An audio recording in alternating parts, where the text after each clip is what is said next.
Okay, hello there, I'm Dennis. Welcome to my channel, Life, Home, and My Linux Journeys.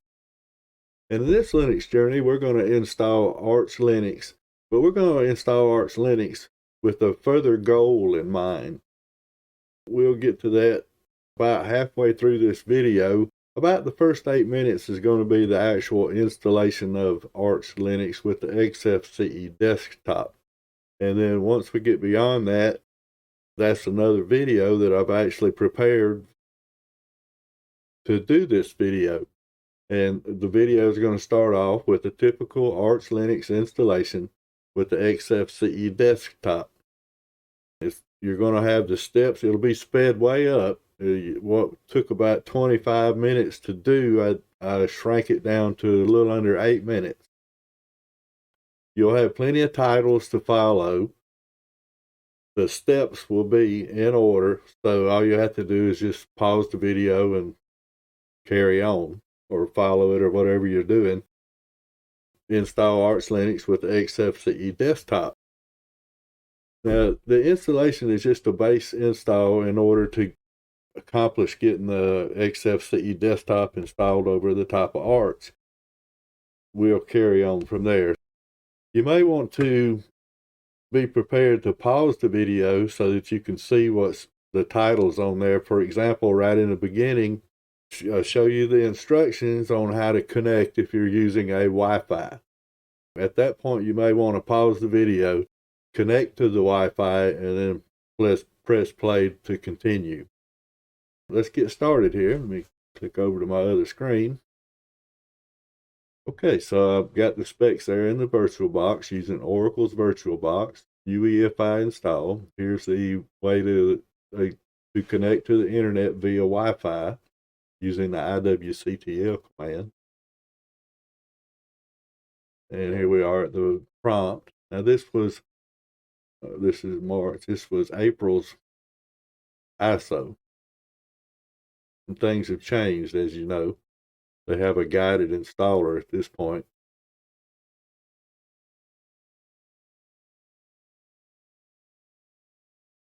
And like I say, you have all the instructions on the left there to follow the notes if you need. So here we're partitioning the disk using cfdisk. LSBOK to show us what we got. Now we're going to format the disk.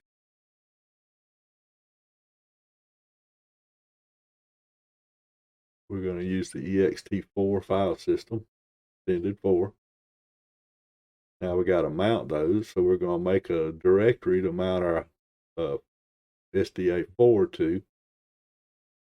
Now I'm going to make a little unnecessary tweak, but I like to do it. It lets me see how far along in the installation right from the beginning it is. And you have to sync your databases because you added the multi-lib, or if you add the multi-lib repository. Here's a list of all the base packages that I install right in the beginning. If you don't, for instance, and you just go for the Linux and the Linux firmware and those sort of things, you won't be able to plug in a USB into your computer and it register it, because you'll have to have GBFS and USB utils. If it's a USB that came from a Windows situation, you're going to need the NTFS-3G utility. So I go ahead and get those, and that way I don't have to worry about it.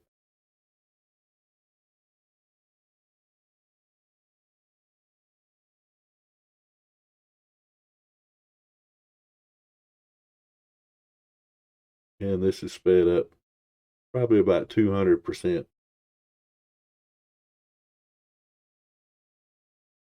I think it's 150%, yeah.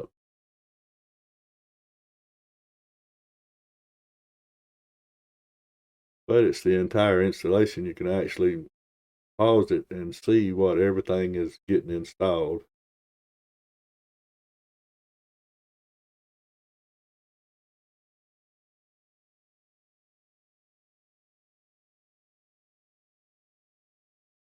Right, winding down. Next thing we'll be running our GenFS tab. And like I say, the titles are right here.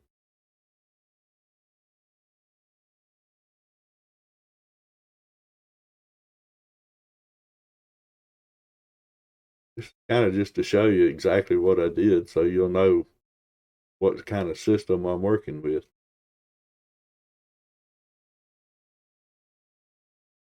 And for me here, it's America, Chicago, but it'll be your country and in your time zone.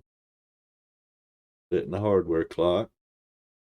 Now I'm going to go to the unnecessary tweak again. But now it'll be permanent. This time it's on the operating system. We're going to find our country. Is yours as well. Of course, yours may be different than the language equals English US, but you just fill in your appropriate language there. We're going to echo our host machine's name.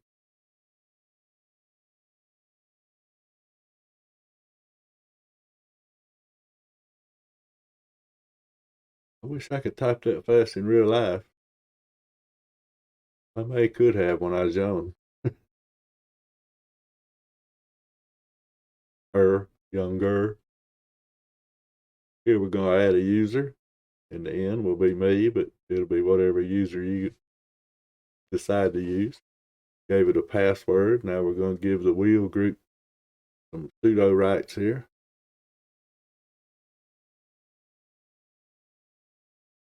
We're going to enable the network manager, and we're going to run make init cpio against the kernel that I installed, which was Linux LTS. If you chose a different kernel, you'll need to make that difference right there. Created a folder directory and mounted it. Now I'm going to install grub. If you plan on dual booting, you'll probably want to download OS Prober at the same time. Right, no errors reported. The installation is actually really close to being finished with as far as Linux or the Arch Linux goes. Now it'll be time to get the desktop.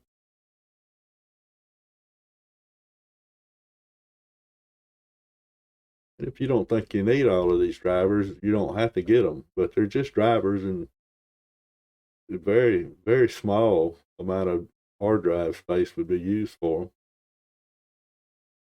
Now we're going to get the desktop, and in this case, it's XFCE4.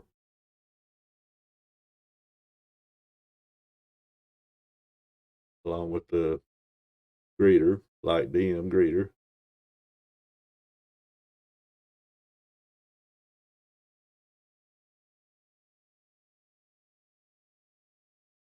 A jack plugin came in just then. Enable the light DM so we can boot into our system. I'm going to make sure we got volume before I reboot. Oh, dyslexia. All right, we're getting ready to start the next side of the video here. Not sure where it's at. We'll remove the Arch Linux disk, boot up, sign in, and there it is. Now, right now, you might want to pause it and look at the exact. It's 3.5 with nothing else installed. Okay, hello there. I'm Dennis. Welcome to my channel, Life, Home, and My Linux Journeys. In this journey, we're going to talk about Pacman a minute. Let's just say you've been using your system for months. You've got everything set up, all the software running just the way you want it. And then boom, all of a sudden something happens and your hard drive crashes, your system crashes. For whatever reason, you found yourself having to reinstall Arch Linux. Now, you installed Arch Linux and you got it up and running. Now you're faced with the daunting task of reinstalling all of your software. And as you know, that could take a while, especially if you don't keep a running list of it. What you see here is just a few commands that I've gleaned off of the Pacman wiki. That there's a lot more, trust me. This is just a few that I've used and will use. But from the wiki, keeping a list of all the explicitly installed packages can be useful to back up a system, for example, or speed up an installation on a new system. We're going to use this Pacman -capital Q, lowercase q, en, and the en removes any foreign packages. So if you've been set up for a while, you've got a lot of stuff that you've installed from the AUR, this will omit that and it will not be a part of this list. So let's go ahead and pretend that we've been set up for a while, we got everything the way we want it, and we're going to run this command. Let me bring up a terminal, Control-Shift-V. Now you can name this anything you want to. Here they call it just pkglist.txt, but I'm going to say for demo, just so we'll know that that's the file that it has created. So I'm going to hit enter. Alright, so it's finished that. Let me bring up a file browser. And there it is. So if I double click that, it'll open up in Mousepad. And this is all the programs that are installed right now. And I just passed the only one that I actually installed, or software goes, Simple Screen Recorder. But if this would have been an older system and all my software was on here, it would have included all that. And right now all we have is a basic installation. So I'm going to close this out. I'm going to cancel that. Did I do that wrong again? I did. What's going on? Close that out. Find my documents again. Alright. Go back to my file manager. Okay. I'm going to delete this. And what I've done is I went ahead and copied over. I'm going to take both of these folders and I'm going to copy them over into my home directory. These are a list that I've already created, and I'll open that up. Let's see. Package list. Pacman. Okay, here it is here. Here's the package list. I see what I was doing wrong a while ago. Now this is everything that's on another computer of mine, a 7010. And it's everything, including all the stuff that was brought in through the base install, the base devel, Linux, all that, the XFCE, Xorg, everything. And you can see this is quite a list. But it does not have any of the, there we go. It doesn't have any of the foreign packages because I included this in right here. Now, you can do that and sort out just your packages as well by running this command. But we don't have any right now, so it should return nothing. Close that out. Go back to the terminal, paste that in, and I'm going to have to rename this because there's already something there. So say for demo as well. Hit enter. Now if we go back to our file browser, there that is for the demo, and you can see, or you will see, there's absolutely nothing in there. Alright, so that's how you keep up with your package list. Like the wiki says, it's very handy. Very handy. Let me get rid of this one we just created. And we're going to install this package list in one command. We're basically going to reverse what we just did here when we got the package list. Let me copy this. Put this in the terminal. Now, you have to make sure it's exactly the way it's written out. Pkglist.txt. Okay. Now, when I hit enter, I'm going to have to choose a bunch of defaults and then finally say yes to install. So I'm going to go ahead and enter. And you can see, before I get started here, that everything that it saw that we already have, which was a lot, it skipped them. It's just going to bypass all of that stuff. So now I got to pick a few defaults. Say yes to the installation. And just like that, all of my software is reinstalled on my system. Now, sure, all the config stuff is a different story, but there's a way to do all that too. But that's not what this video is about. So while this is going here, we can do the same thing with our foreign. Just say we run that list a while ago about the foreign packages right here. Well, we can do the same thing with those, reinstalling those with just this one command right here. But you have to install Yay in order to run these. I'm going to minimize that for now. And I'll actually pause the video because this is going to take a long time. It's not going to take that long. I'm hooked up to a wired Ethernet, so it's coming in pretty quick. 36%, but it was like 6 gigs. Let me pause the video. Okay, that didn't take very long at all. As you can see, it is finished. You saw my menu before. It was pretty sparse, so let me go back into that. Let's just start at the other here. We got the scanner, HP scanner. Under Office, I got my LibreOffice, Multimedia, Asunder, Audacious, Audacity, Brasero, Celluloid, DVD-NG, DVD Styler, GUVC View, Handbrake, K3B, MPV Player, OBS Studio, Parole Media Player, Pulse Audio Volume Control, those were in there, Shotcut, Simple Screen Recorder I already had, VLC Media Player, SM Player. Under the Internet, I got Chromium Web Browser, Firefox Web Browser, Qqdtt Torrent, and Thunderbird.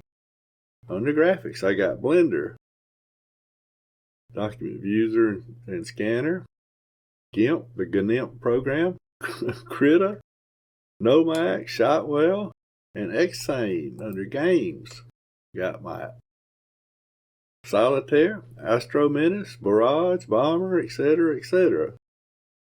Education, okay, Hangman and LibreOffice Math. Under Development, we got Boxes, Gnome Boxes, which I seldom use. I need to take that out of my list. Under Accessories, we got ClamTK, Gnome Disk, Featherpad, Firelight. Go ahead and open that up. Goes under Accessories, Firelight, HP Device Manager, Mousepad, Redshift, Tunar, System. I should have had GNOME System Monitor right here. Open that up. Resources. And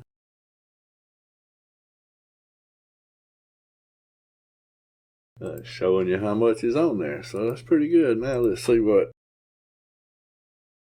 disk free shows. Alright, so in the hard drive, I only gave it 57 gig hard drive for the root, and it's using 14 gigs right now. That's not bad. In the home partition, I've only used 101 megabytes. Of course, I hadn't done anything. I just now reinstalled everything. Once again, once you install Yay and you have all your foreign packages, you can do the same thing by running this to get those. By running this to get those with the greater than symbol. And with the lesser than symbol, you can get them right back by running Yay -S needed and then this foreign package list. Make a space, a hyphen, and a space. And what the heck just happened there? I hate Mousepad. Don't cancel. I swear I hate Mousepad. It just does crazy stuff sometimes. Like that. No, don't save. Let's see. Oh, it opened itself in Firefox. Yep, Featherpad. Now you can see how everything's, my color scheming is all messed up, but you can see how everything is in line. I made that list created this list through the Featherpad. And that's why everything's all lined up and stuff and pretty. Let's see here, where was I?